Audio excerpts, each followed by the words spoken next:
सार वचन राधा स्वामी वार्तिक भाग पहला दफा 6। और मालूम होवे कि हर स्थान पर सूरत पहुँचने वाले की कैफियत अलहदा है और वही कुल नीचे के स्थानों में व्यापक और मुख्तार मालूम होती है। जैसे कि जो कोई पहले या दूसरे स्थान पर ठहरा, उसने वहाँ पहुंचकर देखा कि सूरत यानी मालिक उस स्थान का नीचे के सब स्थानों में व्यापक और उन स्थानों का कर्ता है और उसी से कुल रचना यानी पैदाइश नीचे की जाहिर हुई और उसी के आश्रय कायम है। तब उसने उसी को मालिक ठहराया और अपने सेवकों और सत्संगियों को उसी स्थान की भक्ति और पूजा के वास्ते उपदेश किया और आगे का भेद न जाना, क्योंकि आगे का भेद सिवाय संत सदगुरु के और कोई नहीं जानता है और संत सदगुरु उनको नहीं मिले। जो मिलते तो भेद आगे का बतलाते और उनका रास्ता चलाते। इसी तौर पर हर एक शख्स जिसने अपने अंतर में एक या दो या तीन स्थान तय किए, पूरा और पहुंचा हुआ कहा गया। और हाल यह है कि पहले ही स्थान पर पहुंचने पर सर्वशक्ति साधु को हासिल हो जाती हैं। इस वास्ते बसबब हासिल हो जाने शक्तियों और कुदरत और ताकत के उस पहुंचने वाले को महात्मा और कामिल करार दिया गया। और इसमें कुछ शक भी नहीं कि यह दर्जा बनिस्बत दर्जात सिफली यानी नीचे के बहुत ऊंचा है और कदूरत दुनियावी और जिस्मानी यानी मलिनता संसारी और देही की उस पहुंचने वाले में बिल्कुल नहीं रहती है। दफा 7। ऊपर जिक्र हुआ है कि सत्य नाम स्थान, जिसको सत्यलोक और सचखंड भी कहते हैं, निहायत ऊंचा है और संतों का दरबार है। और उसके ऊपर 3 स्थान और हैं कि जिनको किसी संत ने नहीं खोला। अब परम पुरुष पूर्ण धनी राधा स्वामी दयाल ने जीवों पर निहायत कृपा करके उन मुकामों को खोलकर साफ साफ वर्णन किया है और उनका भेद और कैफियत भी जाहिर की। और सबसे ऊंचा और धुर स्थान राधा स्वामी पद, जो सबकी आद और भंडार है और परम संतों का निज महल है, उसका भेद दया करके बख्शा। इसी स्थान से शुरू में सूरत उतरी थी और इसके नीचे जितने स्थान हैं वे सब सूरत के उतार के हैं। और अब जीवात्मा यानी सूरत या रूह इस जिस्म यानी देह में सहस्त्रदल कमल के नीचे ठहरी हुई है और वहाँ से इसकी रोशनी और ताकत तमाम जिस्म में उतरकर और फैलकर मन और इंद्रियों के द्वारे कुल जिस्मानी और नफसानी यानी स्थूल और सूक्ष्म कार्य दे रही है। दफा 8। मन 2 हैं, एक ब्रह्मांडी और दूसरा पिंडी। ब्रह्मांडी मन का स्थान त्रिकुटी और सहस्त्रदल कमल में है और इसी को ब्रह्म और परम ईश्वर और परम आत्मा और खुदा कहते हैं। और पिंडी मन का स्थान नेत्रों के पीछे और हृदय में है। यही मन सूरत की मदद से कुल कारोबार दुनिया का कर रहा है। सूरत यानी रूह को इस कदर प्रीत साथ मन के हो गई है कि उसके संग बिल्कुल रुजू उसकी नीचे की तरफ यानी दर्जात सिफली में हो रही है और इसी से मन और इंद्रिय वगैरह को ताकत कारोबार की हासिल है। जो जीवात्मा यानी सूरत यानी रूह मुतवज्जह अपने स्थान असली की तरफ होवे तो असबाब दुनिया की तरफ से तवज्जह घटती जावे और सूरत खलासी यानी मोक्ष की निकल आवे। जब सूरत ब्रह्मांडी मन के स्थानों के परे अपने स्थान असली यानी सत्यलोक में पहुंचेगी, तब कुल बंधन कारण और सूक्ष्म और स्थूल और देह और इंद्रियों और मन के टूट जावेंगे और व्यवहार ऐसे पहुंचने वाले का सिर्फ कारज मात्र यानी जरूरी रह जाएगा, और वह भी बइख्तियार अपने यानी जब चाहे जब मुतलक तोड़ दे। खुलासा यह है कि जब तक सूरत यानी जीवात्मा इन कैदों को, जो कि साथ स्थूल सूक्ष्म और कारण देह यानी जिस्म और मन और इंद्रियों के पड़ गई हैं, तोड़कर या कम करके, और इन मलिन स्थानों को जो पिंड और ब्रह्मांड के ताल्लुक हैं छोड़कर तरफ स्थान असली के रुजू न करेगी और ब्रह्मांडी मन के परे न पहुँचेगी, तब तक जड़ चेतन की गांठ न खुलेगी।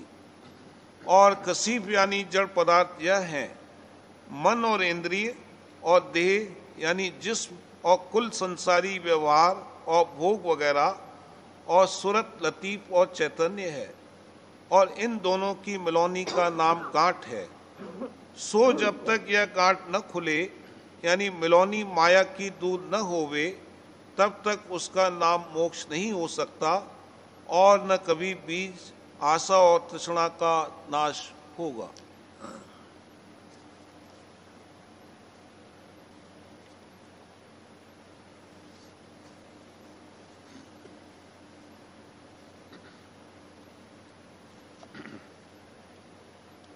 बचन बाबूजी महाराज, दूसरा भाग, बचन 103। आगरा 1 सितंबर 1937। सब कार्रवाई का, ख्वाह स्वार्थ की हो या परमार्थ की, इन्हिसार सूरत, मन और तन पर है। सब मतों का खुदा मन है। मन का भंडार ब्रह्म है, तन का भंडार माया है, और सूरत का भंडार सत्य पुरुष राधा स्वामी है। यहां 3 चीजें हैं जिन पर सब कार्रवाई, स्वार्थ, ख्वाह परमार्थ का इन्हिसार है। एक तो सूरत चैतन्य है, दूसरा मन और तीसरा तन। सूरत समर्थ पुरुष की अंश है और आप भी समर्थ है। अपने सुख और आनंद के वास्ते उसको किसी की मदद की जरूरत नहीं है। वो अपने में आप समाई हुई और रत है, वो परिपूर्ण है। सब मतों में आत्मा और परमात्मा को भी कमोबेश इसी तरह से बयान किया है, मगर इससे ये मतलब नहीं है कि उन्होंने उस चीज को लिखा जिसको संतों ने सूरत कहा है। सब मतों की आत्मा, परमात्मा, इष्ट देव और खुदा मन है। तन माया रचित है और उसका भंडार माया है। मन का भंडार ब्रह्म है। संसार के कुल मत ज्यादा से ज्यादा ब्रह्म तक खत्म हो जाते हैं। सूरत सत्य पुरुष राधा स्वामी की अंश है। सूरत का भंडार सत्य पुरुष राधा स्वामी है। संत मत के अनुसार पूर्ण उद्धार तब होगा जबकि सूरत तन और मन से न्यारी होकर अपने भंडार में समावेगी। सब धनियों ने अपनी अपनी रचना, देश और मंडल के विस्तार, निस्तार, उबार और उद्धार का बंदोबस्त किया है। अलग अलग देश और मंडल के धर्म, कर्म, नीति वगैरह सब जुदा जुदा हैं। जो धर्म और नीति इस देश के हैं वो ऊपर के देश के लिए बहुधा अधर्म और अनीति हैं। अलग अलग देश ही नहीं बल्कि अलग अलग व्यक्ति के लिए अपने अपने कर्म, धर्म और नीति हैं। सबके लिए एक सा धर्म नहीं है। जो जिस अवस्था और रूप में है उसके लिए उस वक्त वही धर्म है। दूसरा धर्म और कर्म वो अख्तियार नहीं कर सकता, उसके समझ में ही नहीं आवेगा। अंतःकरण के घाट के मन बुद्धि द्वारा जितने धर्म पैदा किए गए हैं सब मन मत हैं। इस घाट की बुद्धि से परमार्थ का मसला हल नहीं हो सकता। यहां की विद्या, बुद्धि वगैरह सब त्यागना पड़ेगा। इस घाट की बुद्धि में चैतन्यता का अंग निहायत ही कम है। यहां प्रकाश कम और अंधेरी किरणियां ज्यादा हैं। अगर किसी तरह ये अंधेरी किरणियां सब निकाल दी जावें तो जो खालिस प्रकाश रह जाएगा उसको ये देख नहीं सकेगा। उसके लिए ऊंचे घाट की दृष्टि चाहिए। इसी तरह अंतःकरण के घाट की मन बुद्धि से संतों के मत और सूरत का ज्ञान नहीं हो सकता। ऊपर के घाट की बुद्धि जगानी होगी। वो बुद्धि सूरत में स्वयं मौजूद है। वो एक तरह की इंस्टिंक्ट और इंट्यूशन है। जितना घाट ऊंचा होगा उसी कदर चैतन्यता विशेष होगी। अंतःकरण के घाट की बुद्धि सिर्फ इसी देश में काम करने के लिए है। सभ्यता और शिक्षा और मालूमात वगैरह में बड़ी बड़ी तरक्कियां की गई, मगर सब उस हद के अंदर हैं। फर्क सिर्फ इतना है कि उनके नए नए रूप मालूम होते रहे, वरना जो कुछ मालूम हुआ सब अंतःकरण के घाट का है। अंतःकरण के घाट के हल्के के परे इस बुद्धि की गति और गम नहीं है।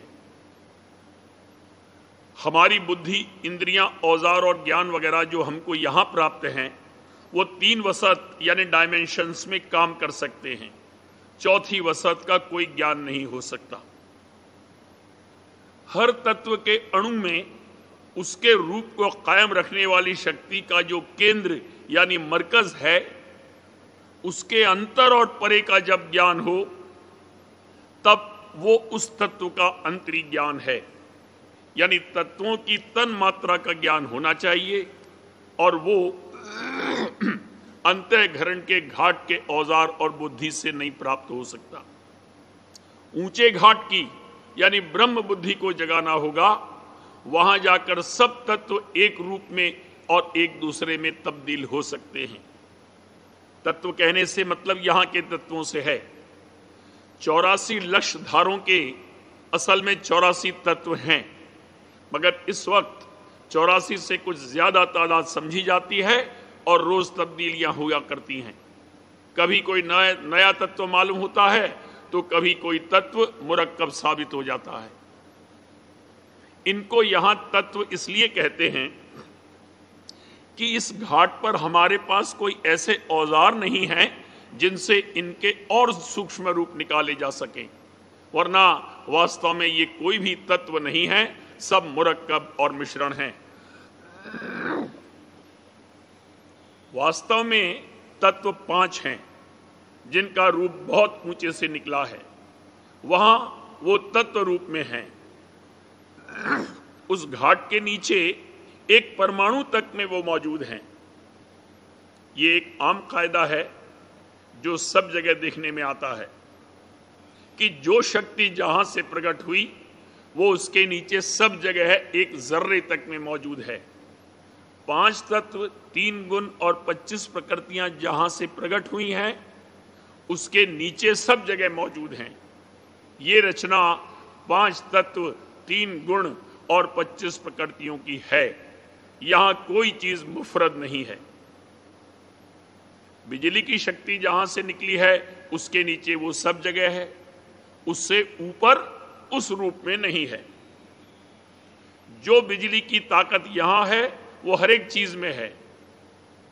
जिन चीजों में बिजली की धार रवां हो सकती है उनमें वो ज्यादा है, और जिन चीजों में बिजली को मुखालिफत पेश आती है और जिनमें बिजली का रवां होना मुहाल होता है उनमें भी वो मौजूद है, मगर बहुत कम। उससे बिल्कुल खाली कोई चीज नहीं है। इसी तरह से हम में प्रकाश है, और जिस चीज का दृष्टि का ज्ञान हम प्राप्त करते हैं उसमें भी प्रकाश का अंग मौजूद है, तब हमको दृष्टि का ज्ञान होता है। कोई ज्ञान अलल टप्पू नहीं होता है। मालिक को जो सर्व ज्ञान है वो कोई बेकायदा नहीं है। अंश रूप में वो सब जगह मौजूद है, इसलिए सारी रचना उसके ज्ञान में है, वो सब जानता है। बेकायदा कोई कार्रवाई करने की असल में जरूरत ही क्या है? मालिक सर्वसमर्थ है। बिना कोई सोच विचार के उसकी मौज से आप ही आप स्वयं रूप से कुदरत के कायदे बनते और निकलते आए हैं, जिनमें सबका बेहतरीन फायदा मुतसव्वर है। मालिक को सोच विचार करने की जरूरत नहीं है। वो समर्थ और परिपूर्ण है, उसको अपना कोई मतलब पूरा नहीं करना है। एक मानी में इसको इंस्टिंक्टिवली यानी स्वाभाविक कार्रवाई करना कह सकते हैं, मगर इसके भेद को बखूबी समझ लेना चाहिए। नीचे उतरकर जो इंस्टिंक्टिवली कार्रवाई हो रही है उसका कारण चैतन्यता की कमी और न्यूनता है। वहां तो इस तरह कार्रवाई होती है जैसे कल भर दी गई हो। बरक्स इसके मालिक के यहां कोई सोच विचार नहीं है। इसका कारण चैतन्यता की महाविशेषता है। वो चैतन्यता का महासमूह है, उसको सबका ज्ञान है, इसलिए स्वयं आप वही कार्रवाई उससे ज़हूर में आती है जिसमें सबका ज्यादा से ज्यादा फायदा हो। यही समर्थता है। समर्थता का मतलब ये नहीं है कि जैसे किसी ने कहा कि अगर मालिक समर्थ है तो ये क्यों नहीं कर देता, वो क्यों नहीं कर देता, जुल्म और सितम को क्यों नहीं रोक देता। मालिक समर्थ है, वो सब कुछ कर सकता है, मगर जबरदस्ती कोई काम करना उसने रवा नहीं रखा है। वो जबरदस्ती किसी को नहीं मनवाता है। जबरदस्ती से कोई मतलब नहीं निकलेगा। उस वक्त बुराई से रुक जाएगा, लेकिन जो ही दबाव हटा फिर वही काम ज्यादा जोर से करेगा। कोई चाह जबरदस्ती नहीं रोकी जा सकती है। हर चाह कायदे के मुताबिक कटनी चाहिए, जिसका जिक्र झैल में किया जाएगा। अगर जबरदस्ती से मतलब बरामद हो सकता होता तो रचना करने ही की क्या जरूरत थी। मालिक एक करिश्मा वहीं दिखा देता और सब तस्लीम करने लगते। रचना के भेद से नावाकिफ होने की वजह से लोग ऐसी बातें करते हैं। जब भेद समझ में आवेगा और अंतर में स्वयं अनुभव पैदा होगा, तब यही कहेंगे कि जो मौज से हो रहा है वही ऐन फायदेमंद है। ये बात सिलसिले में आ गई है, इसलिए कह दी जाती है कि संतों की मौज करामात दिखाने की नहीं है। करामात से आए हुए विश्वास का कोई एतबार नहीं है और उससे कोई फायदा नहीं होगा, बरक्स इसके आखिरकार नुकसान होगा। अगर किसी खास ताकत से करामात के रूप में इसकी कोई चाह पूरी भी कर दी गई तो उससे कोई असली नतीजा नहीं निकलेगा। चाह तो धन संतान की ही रही, बल्कि और पुष्ट हो गई। जब मांगेगा तो धन संतान मांगेगा। मंजूर तो यह है कि धन संतान की चाह काटी जाए, बजाय इसके अगर वो पुष्ट हुई तो और भी नुकसान हुआ। केवल अपने भक्तजनों के लिए अगर जरूरत हो तो मालिक ऐसी मौज भी फरमाता है और करामात भी दिखाता है और उनके कार्य भी पूरे कर देता है, मगर ऐसी करामात को सिर्फ भक्त ही जानता है, दूसरा उसको न जान सकता है और न समझ सकता है।